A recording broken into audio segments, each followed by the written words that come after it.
going to see if we just go directly live like it's been doing.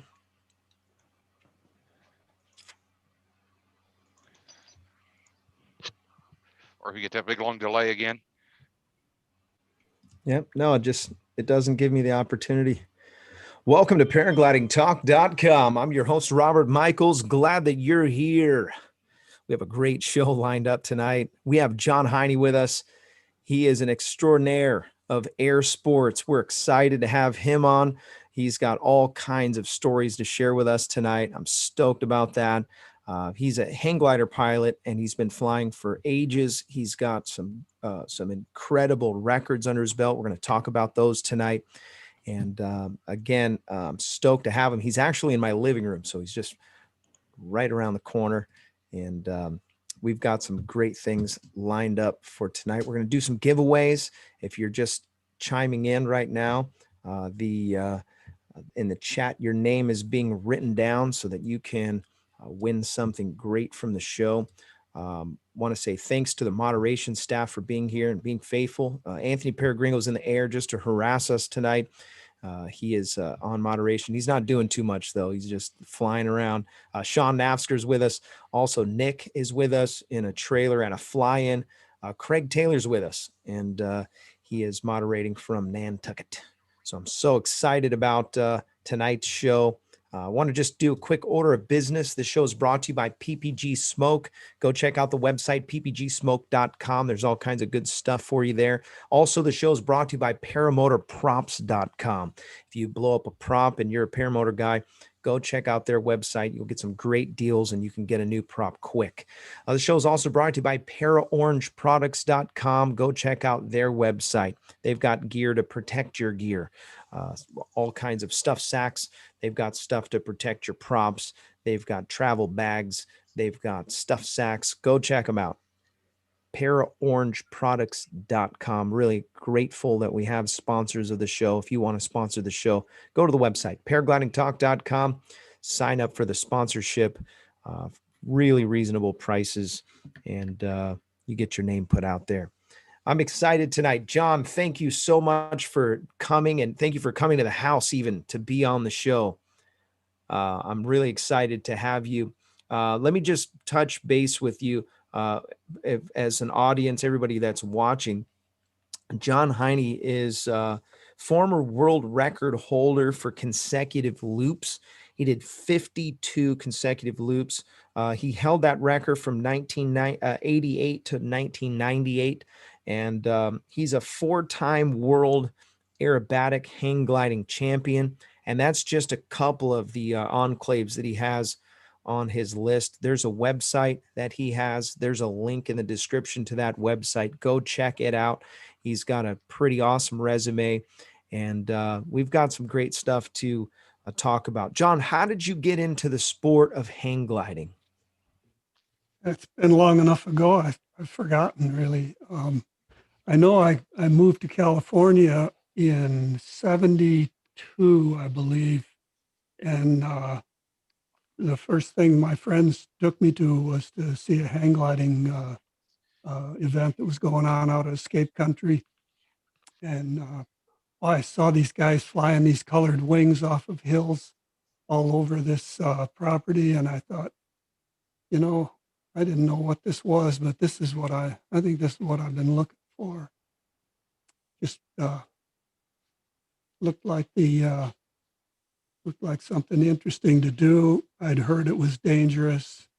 The attitude I had at the time was, I'm either going to have the time of my life or I'm going to get killed, and I don't really care which. You know, I'd been suffering through the Vietnam War, and you know, I didn't have to go to Vietnam. I didn't even have to go in the service just because of a lucky lottery number. But nonetheless, the war in Vietnam really weighed heavily on me, and I had a pretty bad attitude about the world at the time. And I saw hang gliding and thought, I'm going to escape into that world, and I haven't had the courage to come out since. That's great. So I have a couple questions for you about hang gliding, and also, have you ever flown a paraglider? Yeah, back when paragliding first came into the country around, I think, 89 or so, I started messing around with them. There were paragliders available. I was working for UP at the time in Utah. Uh, Actually, not in Utah yet, in Elsinore. Elsinore, they had paragliders, and we were just having fun, doing the thing that a lot of advanced hang glider pilots are doing, enjoying the flying of these things without really learning what you needed to know to be safe about it. And I had my mishap right here at Torrey Pines and did a compression fracture of T12. So I'm a quarter inch shorter because of paragliding. So Oh, no kidding. I didn't know that you had an accident. What happened with the hard landing, it take a was a collapse? half wing collapse. Yeah. It was actually the first day I was flying there after I got my P3. And I was just having fun floating around and you know flying deep in the breaks late in the day. Everybody else had stopped flying. I was doing touch and goes, and all of a sudden I was 15 feet up, and the wing collapsed. I looked up, half the wing was gone, and I didn't really know what to do, so I just turned 180 and hit on my butt, Oh, and that was when we sat on plywood. oh, no kidding. So did let's back up. So you said I want to get into hang gliding. Where did you start? Who was your instructor, and where did you begin? I started at Playa del Rey, or they call it Dockweiler Beach now, up by LAX. And there was a school in Santa Monica. A guy named Clay Lockett was running that school. And I took a couple lessons from a guy named Ed Horton, who was working for Clay. Really nice guy. And, back in those days, a lot of us thought you take a couple lessons and you're on your own. And that's kind of what I tried to do. It was a stupid thing to do, but I was always broke back then. So I just tried to, bought a glider and didn't realize it was too small for me. And I crashed a lot. Oh, so the first glider almost did you in.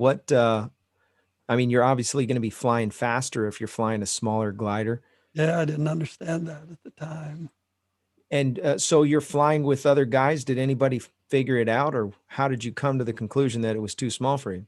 Problem was I started in California and then I went back to Illinois where I lived and thought I was going to just run off hills back there and figure it out. And didn't have enough of the basics to make it successful. Finally, um, the manufacturer that I bought the glider from, Iper, they called me one day and they were worried that I was ordering too many spare parts.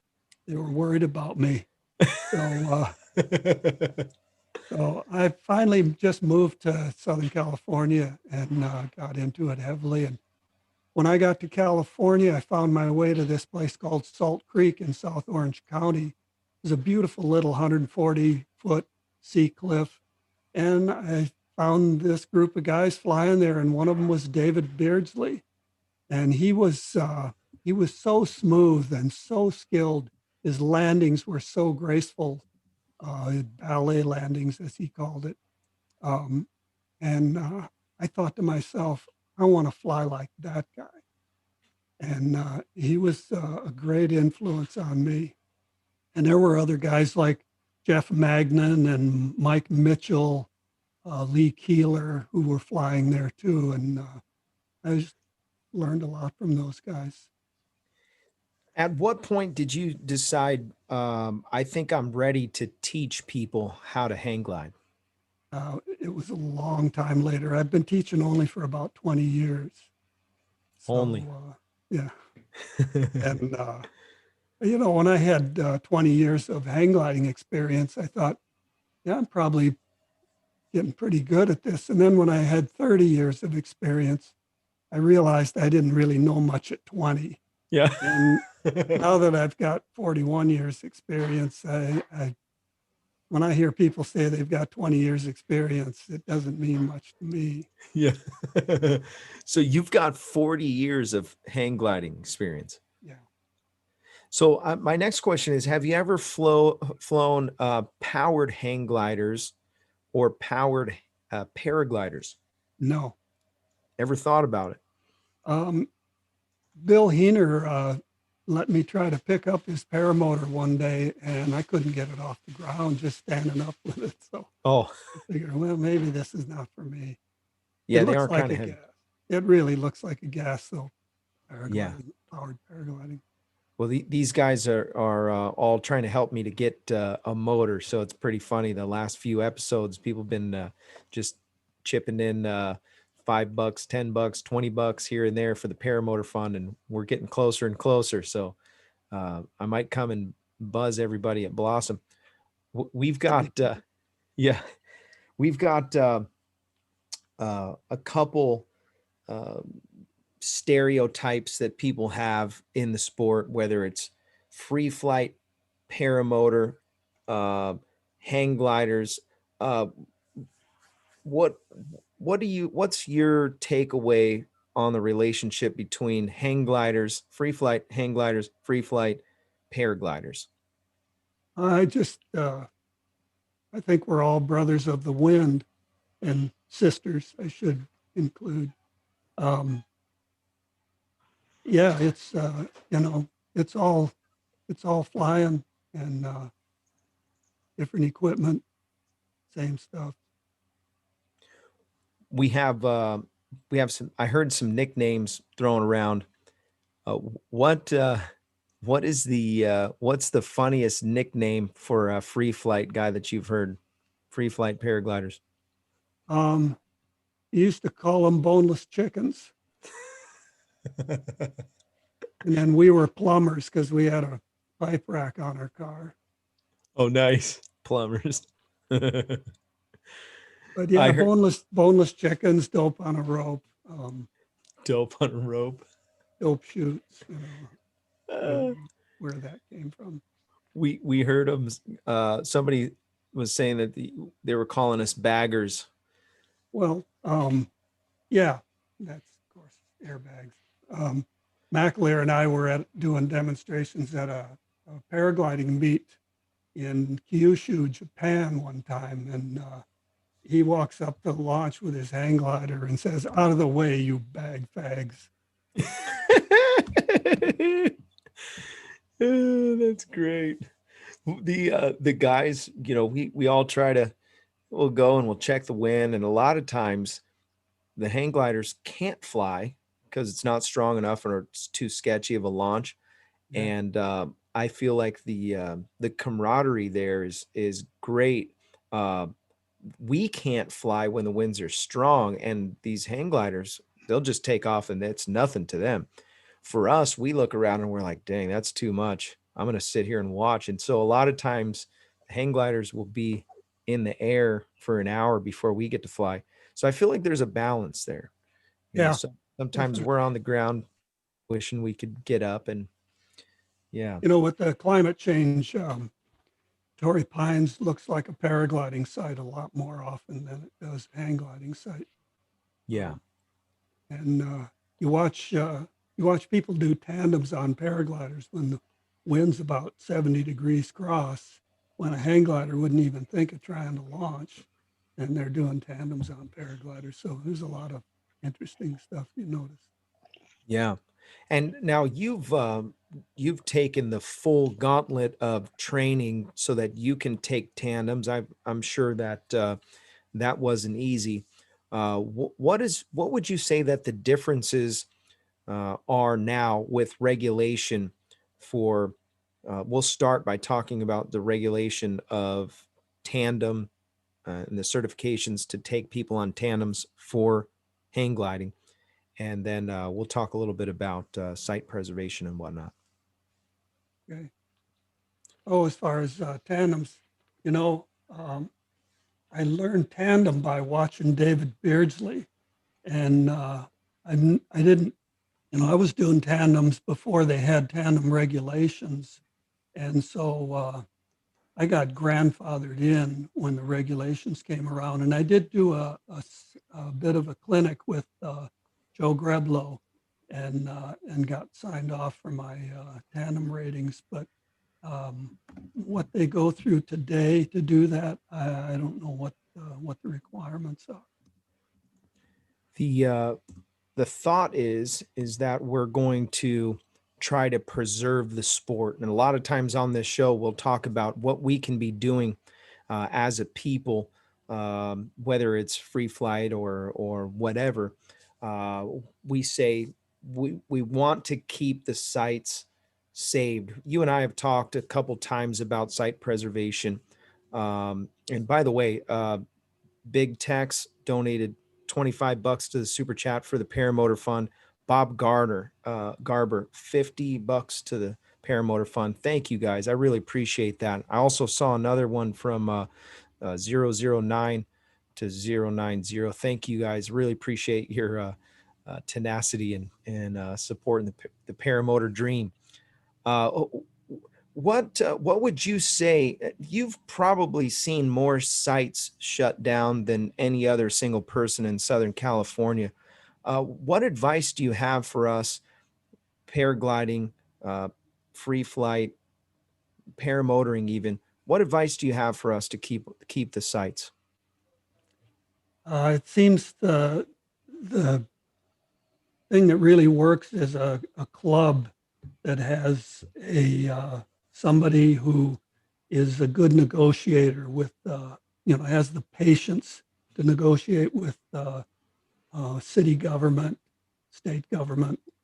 I don't have that patience, but that's we got a guy named Bill Helliwell here who is responsible for a lot of the sites that are still open here being open, because he knows how to talk to he's got a real natural way about him to make people feel comfortable. And he's the guy who has kept a lot of the sites open, I think, here.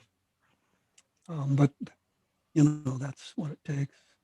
What's the most common mistake that people are making to get sites shut down?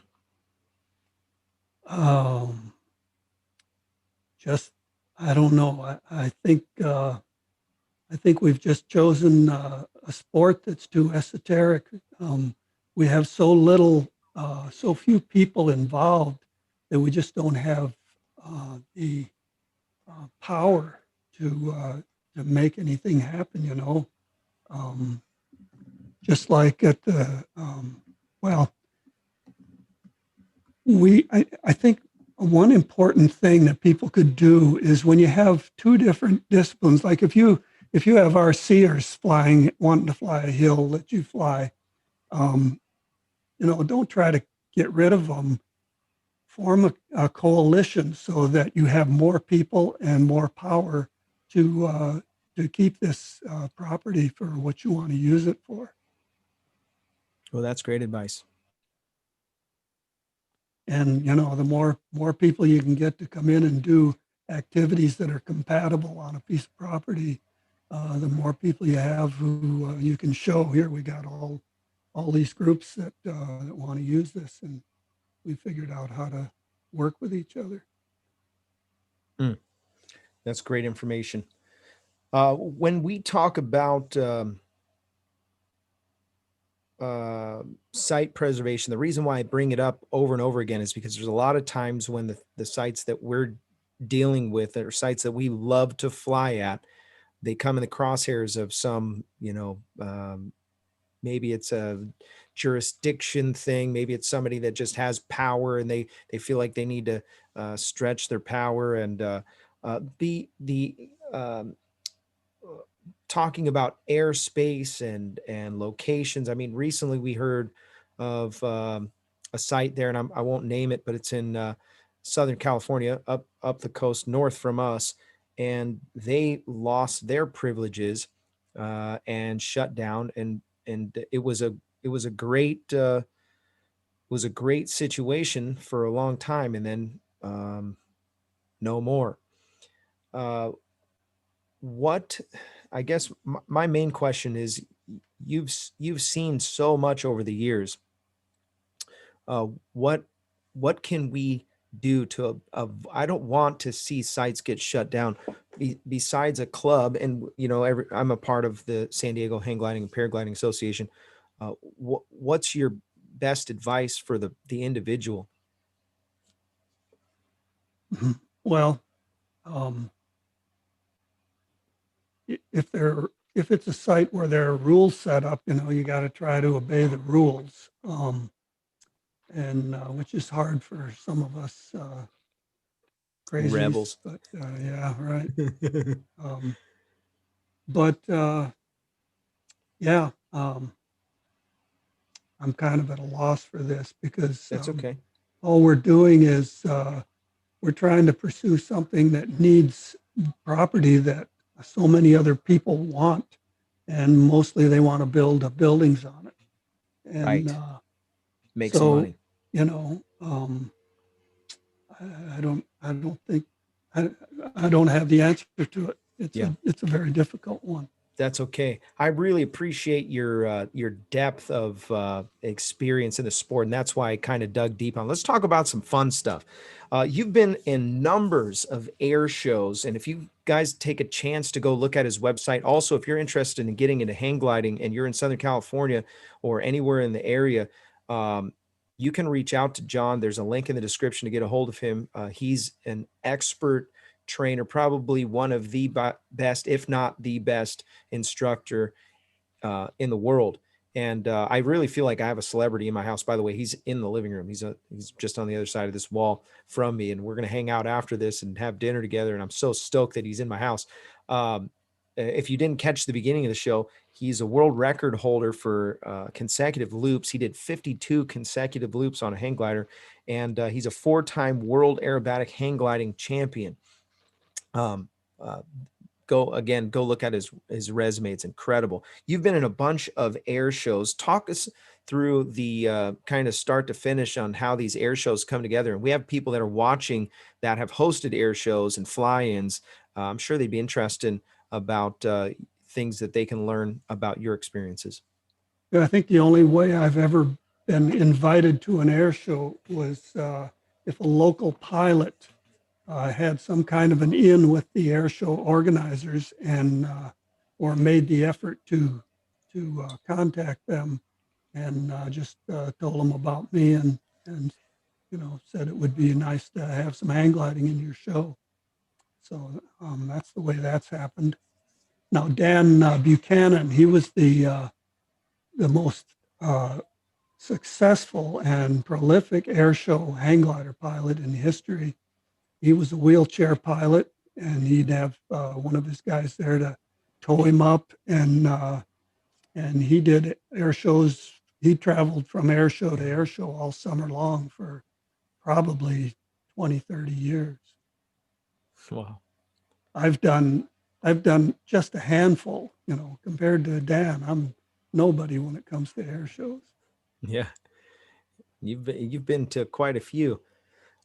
So let's talk about your experiences with the acrobatics on a hang glider. I know very little about hang gliding.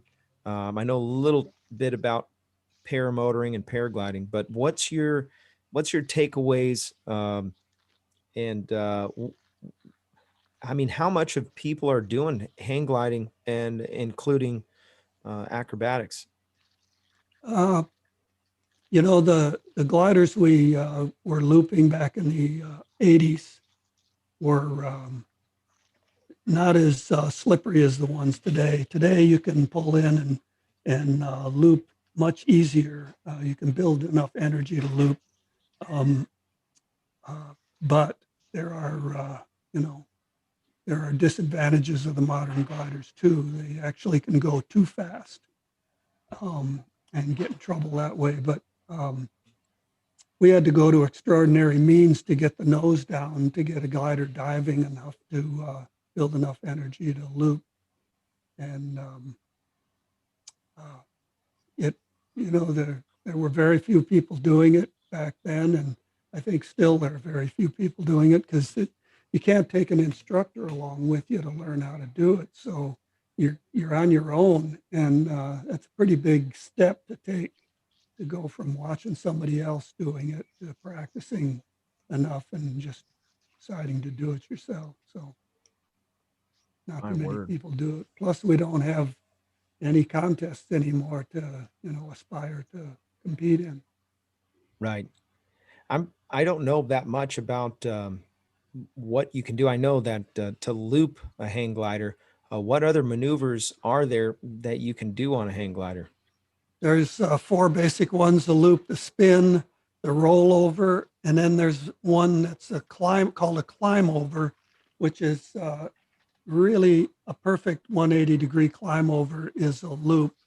And that fourth category was really instituted more for the judging of the contest than anything else. One of the guys asked in the chat, he said, and this is, who was that asked that? Hmm. I just read it and I missed it. It's Who was that? not Charlie Walsh, was it? Nick Uh, Griffith. ah, He said, does the wing need struts instead of cables to withstand the G's? That's a good No, question.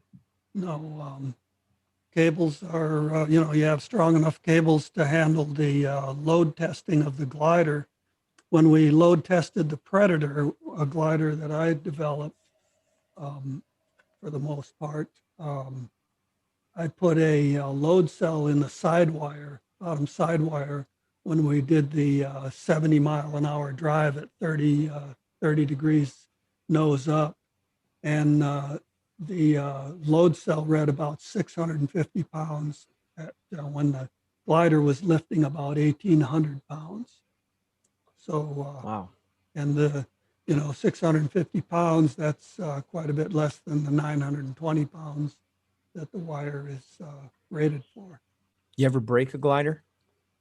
I mean, as Um, in just under load? I bent one time. I had one fall apart on me.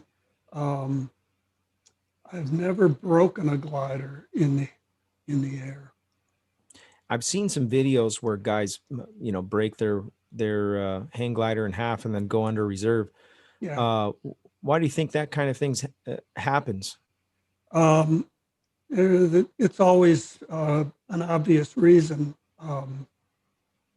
There's, if your side wires are weak from years of use and being abused during setup and fold down, I've seen gliders break because the side wire was weak and just couldn't handle the load. Um, the the modern gliders, the competition gliders that they put those skinny wires on for low drag, those wires aren't strong enough for aerobatics. So, I saw a guy, one of my proteges, broke the glider, brand new glider. And so the wires were brand new, but they were the skinny competition wires. So Oh, you got to be smart about it. no kidding. Just snapped, huh? Yeah. Shoot. Um, there is a there was a question from Gyro Jeffro. He says, has John ever had a structural failure doing acrobatics and hang gliders? That was the question I just asked. Josh Perry asked this question. He said, I got a question for the chat. Recently, there was a PPG pilot that landed in some power lines in Oregon. He got charged with criminal mischief for the damage. How many of you carry insurance? Yeah.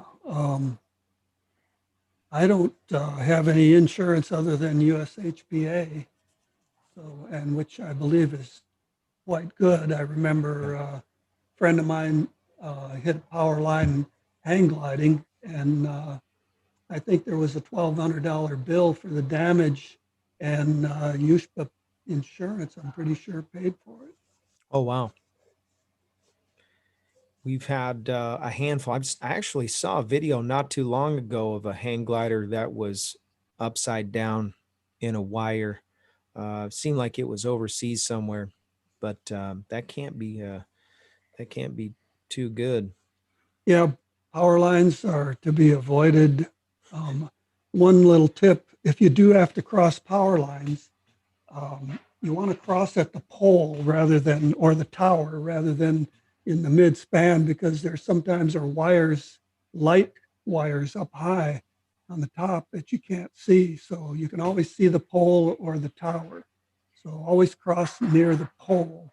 Oh, that's great Um, information. And also remember that if there's any doubt about flying over the power line, being able to clear it, you might want to do a 360 and go under, because either way you clear it, is better. Or just, do a 180 and land on the other side somewhere rather than trying to get across it. If you're That's that great information. low. That works both for paragliding and hang gliding for Yeah. the most part. We got some stuff we're going to give away. Let's spin the wheel, Sean. Yeah, let's do this. The only reason Sean's excited is now he's off work. That's right. Now I can be a lazy man and actually pay. I'm kind of spoiled. The area that I normally fly from, the hang glider pilots fly out there, and that's like their area, their field where they do the tows and stuff like that. And it's really cool to see these guys, and I'm kind of spoiled by that because I had some other paramotor guys come visit, and they were like, "Oh, that is so cool," and I'm like, "Yeah, they're just hang glide. That's what they do here. This is every day, no big deal, And they were just wow, jaw dropping, had their phones out, recording. And I was like, that's cool. All right, here we go. We're giving away some goody stuff. Yeah, we're going to give away a neck gator. That's what we're planning on giving away. And I've got it's spinning. Go ahead. Yeah, this spin of the wheel is brought to you by Nebraska PPG. Josh Bowden runs the school in Nebraska. If you're interested in get some top-notch training, you can do that with Josh Bowden. He's got a great training facility out there in Nebraska. Check out there's a link in the description. Go check out his Facebook and message him if you're interested and you're in that area. Oh, yeah. Got a lot of new people watching tonight. I like this. Oh, yeah. Bunch of names of people. By the way, if you haven't hit the subscribe button, you should do that if you're new to the show, and click the bell. You can hit subscribe. That doesn't mean nothing. Until you hit the bell, that is where you can actually get to see some of the stuff. Otherwise, it just goes into your subsection. John Loving? John Lovins. John Lovins, congratulations. John Lovins. John, if you will reach out to me on the website, paraglidingtalk.com, and go to the contact section and send me your information, and I will send you out this wonderful neck gator. You need one of these. It's a great thing to have. Ian Brubaker just donated $20 to the super chat. Thank you so much. He said, what do you think is the best way to get paraglider pilots interested in hang gliding? That's a great question. Is that for me? I kind of want to answer it, but yeah, go ahead. One day I was over at Torrey Pines and I looked over and John Heiney did a loop right off of the edge of the cliff. And I said, what in the world? Somebody just looped a hang glider. And somebody yelled at me, yeah, that's John Heiney. And I was like, what? That's amazing. And I was inspired. And I thought to myself, I want to hang glide. Well, there's your answer. Yeah. Yeah. I thought that was pretty cool. You know what's really appealing to me? I'm really cheap. The hang gliders are relatively affordable. Yeah. There's a lot of used equipment available right now too. And they last forever. Yeah, they do. By the way, I need your help. I'm trying to get another hang glider pilot on the show. I want to get Blossom Bill on the show. There you go. Because he's got some stories, man. Yeah, he'll do it. Yeah, I've tried to get him on. He won't do it.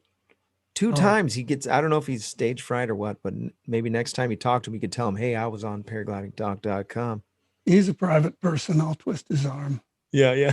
That's a funny thing That sounds funny. Me twisting Blossom Bill's arm. Yeah, yeah. His arms are the size of my legs. Yeah, yeah. Yeah, he's such a champ. Hopefully he'll get to see this episode too. I know he does watch the show. Let's talk. Oh, there was one question I almost forgot. And this was from who was that? Oh, Jim Furman, one of my friends, Jim Furman. He wanted to ask about if speed causes a flutter in the wing. Yeah, if you go fast enough. No kidding. The trailing edge will flutter. The trailing edge is the only unsupported part of the wing. And so it relies on tension and battens, of course, to keep it from fluttering. The early gliders that didn't have ribs were fluttering all the time. In fact, people would say you can tell when you're stalled by the fact that it goes quiet. No kidding. But the Predators, when we were building Predators in production, they would go about 70 miles an hour, just tuned from the factory without fluttering. But you could go faster than that and make them flutter. I came up with a carbon fiber rod that I put in the trailing edge hem of my trapezoid glider, and so that glider has never fluttered. And I've been flying it for 20 some years now. So. No kidding. I've heard some. I've flown a lot with hang gliders, and sometimes I'll hear a buzz. And they'll come flying by. Yeah, it's a very high frequency flutter. And one thing that people sabotage themselves with is they'll not realizing they'll grab the trailing edge of their glider and they'll pull on it or they'll lift on it. Or when they're rotating their glider, they'll bump into a leg or a tree or something. And anytime you do something like that, where you put some stretch on the trailing edge hem, you're likely to stretch that and cause a flutter. So you'll see some gliders that are the whole trailing edge is just all fluttery, and it's probably from abuse. Ever had a time when you felt like you were completely helpless while you were flying? I think I've had a number of those situations, and they were very short-lived, something like seconds, usually before something else happened, and I was able to get out of the situation. I've never thrown a parachute in anger. I did do a demonstration deployment of an air rocket chute that John Dunham made, and rode it to the ground. But as far as in an emergency situation, I've had a few situations where I probably should have or could have thrown a parachute and gotten out of it, but I was able to fly the glider out instead. What's your, have you ever done any big cross country stuff? I've only gone probably 90 miles was my longest flight. I did enjoy cross country back in the 80s, but yeah. Only 90, huh? I used to have a problem with air sickness, so that 90-mile flight was cut short by. Oh, no. Yeah. Really? Airsick, even though you're in control? Yeah. Wow. Yeah, I don't understand it, but I don't know anything about air sickness. I learned more than I wanted to know about it. Yeah. I did a wrong inside joke. I went with Max Marion, and we did a tandem flight, and I got sick on the tandem. I would definitely get sick on a tandem if I were. Yeah. Right. Well, actually, I do tandems with students and have them fly the glider for 40 minutes to an hour while I'm hanging there. But that's different, especially. It's quite amazing. It's quite amazing. It's like, you'd expect it to be like a 10-year-old on a roller coaster for the first time, like, blah, when the ride's going on. Oh, no. He's like a 6-year-old after the ride. And it's all calm and everybody's all relaxed and laughing. And he's just like out in the middle of like the open is just like, wow, that came out of nowhere. Like, yeah, it was amazing. Mom just donated. Sorry, Sorry. when I got airsick, as I could be throwing up all over the place, but as soon as I hit the ground, I was all right. It was over. Right. Yep. Mom donated $10 to the super chat. Thanks, Mom. Appreciate that. Gyro Jeffer, he said, ask him if he's afraid of heights. You know, I think all free flight pilots share one thing, and that is the higher the better as far as your attitude about it. But you know, if I can stand on the edge of a sheer cliff, no problem.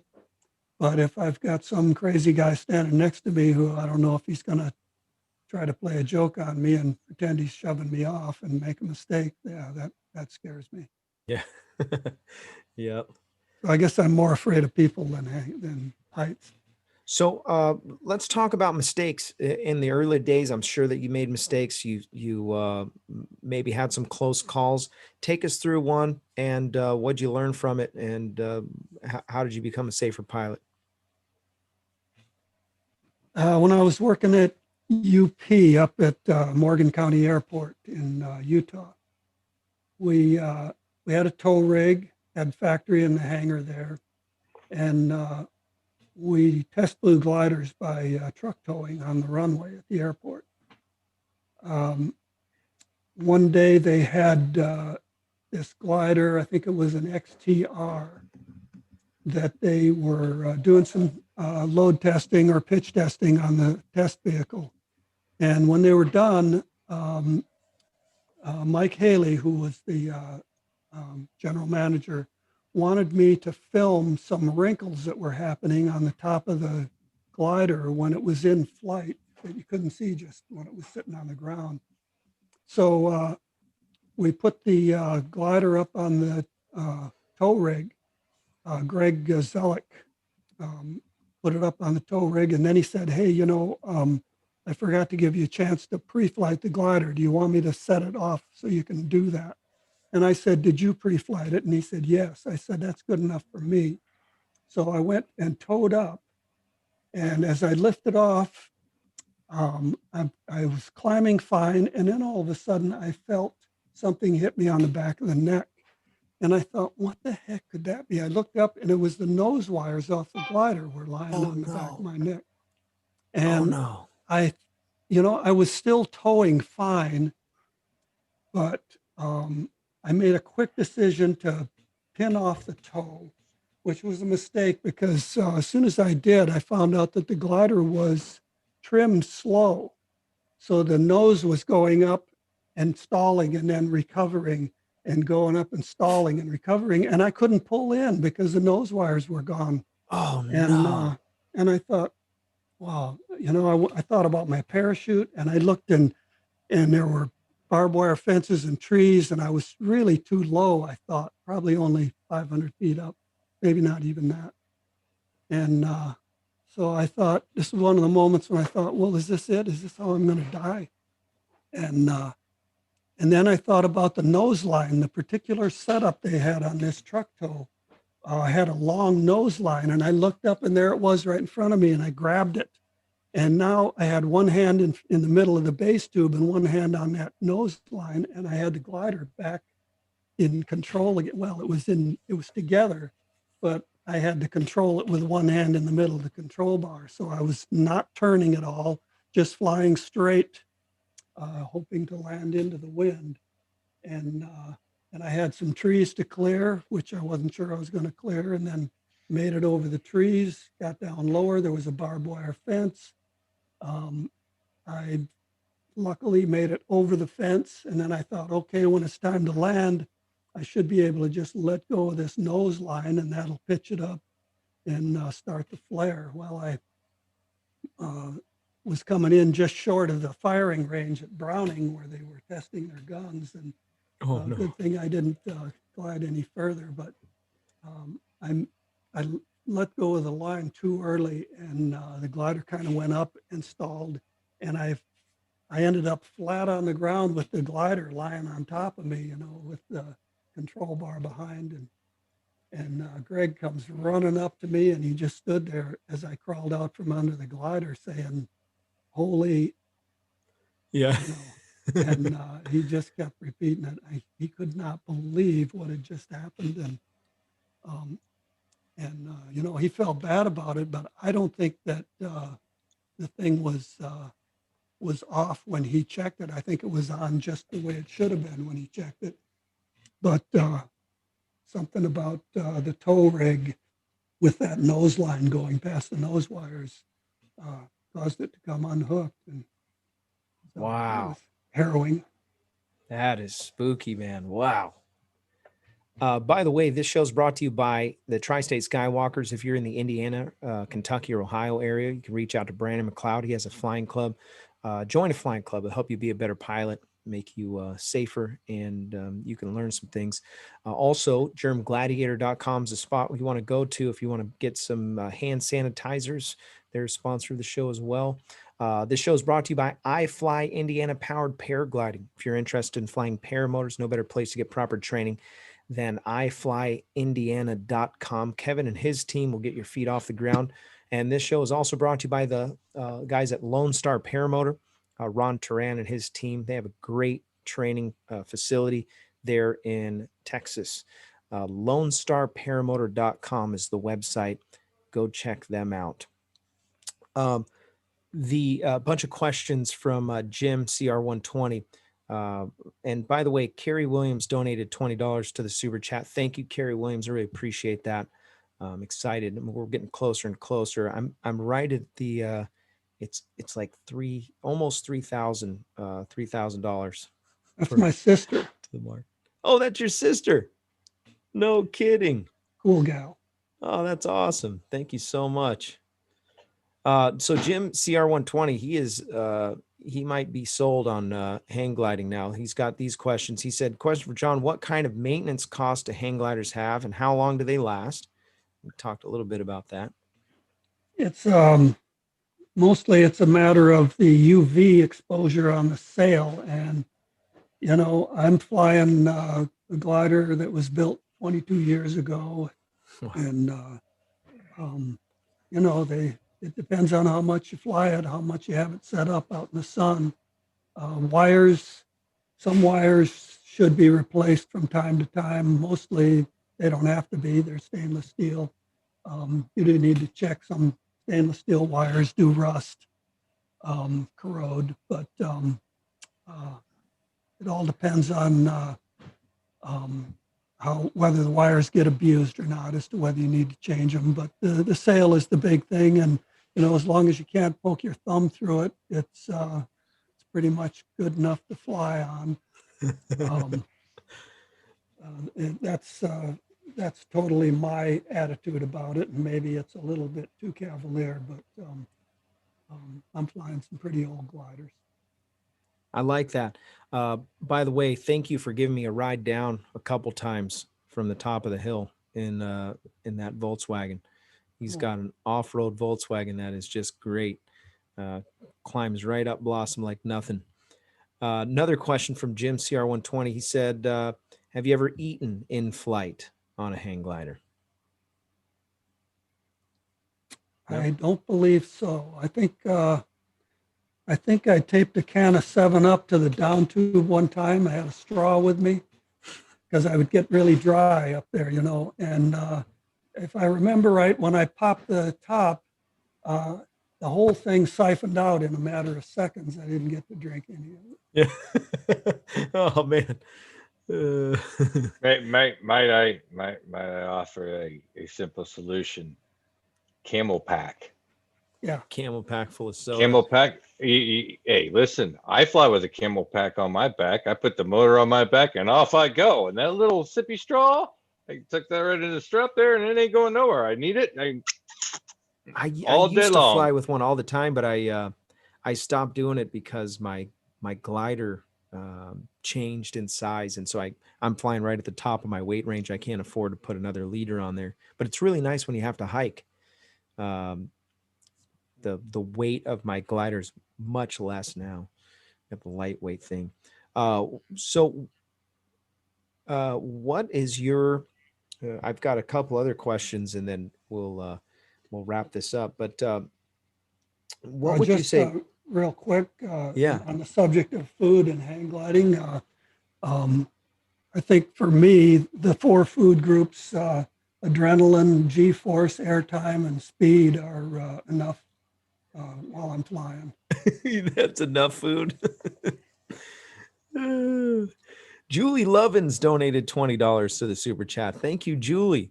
That's my niece. No kidding. I'm going to have you on more often. You got some great people. Yeah. That's awesome. Thank you so much. I really appreciate that. We're pretty excited to we're getting closer. It's taken years to get here, but we're getting closer by the second. What's the most important thing for people to know before getting involved in any flying sports?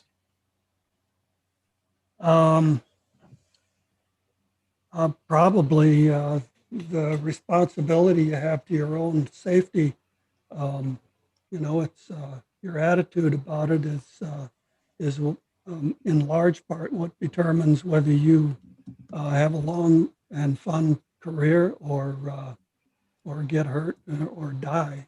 I mean, I have to admit that I'm here by a certain combination of luck and skill, and I'm sure the luck is the lion's share of it. Wow. And as far as the question about how do you get people interested in flying, I believe that you should not try to talk anybody ever into learning how to fly, because my attitude about it is it's like a religion. People will find it for their own reasons in their own time. And if you get somebody started flying, convince them, some people can be convinced of things too easily. You convince somebody that they should learn to fly and they get hurt or killed, it's kind of on you. Yeah. And it's interesting to me that the light switch is either on or it's off, and there's not very many in betweens. This is a definite passion sport. True. Yeah. Tell you that most of the people who come for lessons take one lesson and I never hear from them again. Of course, a lot of them tell me they couldn't walk the next day after the first lesson. So Yeah. even though I carry the glider up the hill for them, I still put them through as many flights as they can do, and they don't always realize how poor condition they're in. Yeah. Yeah. Same with the baggers. You land at the bottom of the hill a couple times, you get some strong legs. I don't know how you guys did it with the hang gliders. My word. How much does a hang glider weigh? Generally 60 pounds. Okay. That's not too bad. I'm 50 pounds with my bag. Wait, you say that, Robert, but wait till you're on the back and you're assisting with holding the keel so it's not like all over the place. And the person in front is holding the hang glider up. And you're thinking, oh, yeah, that's no big deal. I'll just hold this back in and it's not going to be nothing. I'll just hold it there. No, that thing weighs a lot. And you're like, whoa, you know what I mean? Like, there was this German girl that was flying. I mean, she was pretty and everything. I was like, yeah, I'll help you. Whatever you need, I'll do whatever you need. No big deal. I put this stinking thing on my shoulder. I'm like, but she could have take off anytime soon because, I can't. How is she holding this thing up? Like, geez. Yeah, well, that's amazing. A lot of that's if it's in the wind. A lot of it is just lift that's causing those forces. You try to lift the keel too much. Yeah. But, in the early days of hang gliding, the gliders weighed 35 pounds. So the guys who used to carry them up Torrey Pines and take sled rides, they had a lot less to carry. Today, they're made so strong to handle, tumbling and whatever, that they have to weigh more. Looks like Kathleen Lovins just donated $20 to the super chat. Thank you, Kathleen. That's your sister. I figured. Julie's mom. Yeah, she's trying. She typed in 20, but she's missing a step somewhere in there. My mom's watching. She's in here too. I've got a few family members that will come and and jump on. But I think, John, you've broke the record for having the most family members watching the show live so far. That's pretty awesome. Funny. Are they locals? They're in Illinois,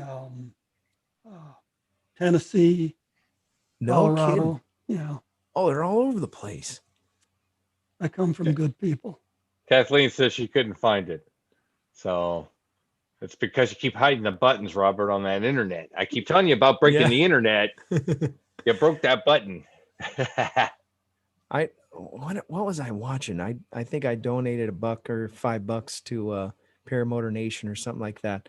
It's the if you click the little dollar sign, but it doesn't work for everybody. For some, my wife was telling me that she tried to donate and it wouldn't work, and she loves to harass me, and doesn't. That's a major mistake.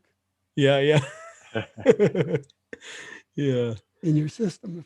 That's right. There's a glitch in the trying matrix. to give you money and you can't give it. Yeah. Well, she just takes it from me and then gives it, and then it actually just goes to YouTube. Jim CR120, thank you for your contribution of $10 to the super chat for family friendly content. Yeah, I appreciate that. Great questions, by the way, Jim. What are your thoughts on paragliding now? Now you're getting up there in age. At what point do you think you're going to have to turn off hang gliding and switch to paragliding? When I get to where I can't pick a hang glider up off the ground, I think, which is coming. So yeah, I think we'll all be paragliding someday. Yeah. I'm excited for that day, by the way. I really enjoy flying with you, either way, we always have a good time. Who's your favorite pilot to fly with? Hang gliding wise. Oh boy. I have so many brothers of the wind who I enjoy being around. I couldn't say I could pick any particular one. You got a top 5? Yeah, I've got. The guys who mentored me in hang gliding and aerobatics, like Dangerous Dave Gibson and Wayne Denny, Nice. David Beardsley.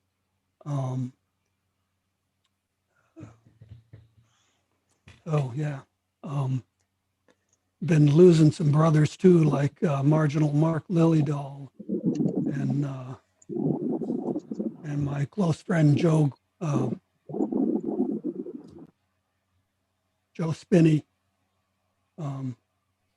who's an avid Predator pilot. Yeah. Excellent.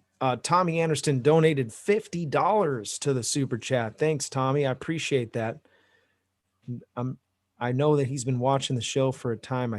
I want to say I've seen him comment on videos. Is that another family member, John? Tommy Anderson? I don't think so. Okay. Yeah, I think I've seen him. I think he's a paramotor pilot. Thanks, man. I appreciate that. That's awesome. We are going to slip into the after show. Just really appreciate your coming on the show. I feel like we only scratched the surface on what you've got inside your head. I would love to have you come on again at some point. Sure. Would you be interested in doing that? That'd be awesome. And really appreciate your family for their contributions to the show. It's amazing. Everybody who is a part of the show, and the guys who do the moderation, the guys who are that show up every week and have great questions and feedback and keep the banter going in the chat. I really appreciate you guys the most. You make it what it is. Thanks for all the likes on the video. By the way, the show is sponsored by Torrey Pines Glider Port. If you're wanting to get some free flight training or maybe you just want to take a tandem with John, you can do that. Go check out the website. It's flytorrey.com. All the details of everything that you need, you can find there. Also, the show is brought to you by Resurgence PPG. If you're interested in supporting the men and women in uniform, you can make a tax-deductible donation to resurgencepppg.com. By donating, you're sponsoring those who've put their lives on the line for our freedom. And you can reach out to Todd Scandrett, and their website is resurgenceppg.com. I know I stepped on Craig's only job besides putting the websites in there, but we're pressed for time. Thank you guys. Really appreciate everybody. We're going to go to the after show. If you're interested in jumping on and joining the after show, just drop a message in the chat. Don't worry, your information will be blotted out for everyone else. And thank you. If you want to support the show on Patreon, you can do that. Patreon on PayPal. If you go to Patreon, just look up the show. It's paraglidingtalk.com. Mike S., you had something to say?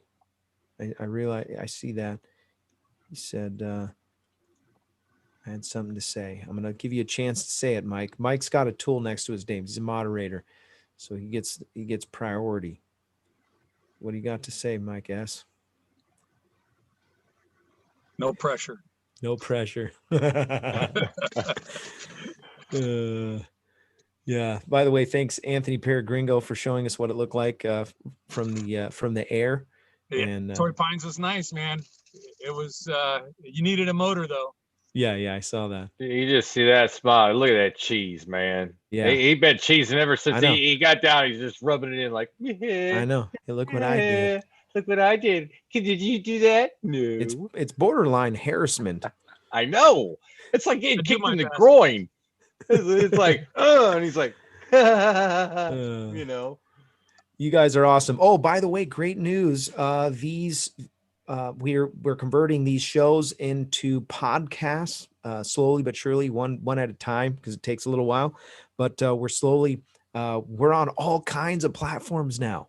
And so with Apple, Spotify, I can name them all, but just go to the website, paraglidingtalk.com, and check those out. Maybe you're wanting to go drive and you don't have time to listen to these. You can listen to some old ones maybe.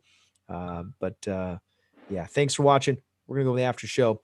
If I don't see you on the air, I'll see you in the air. Have a great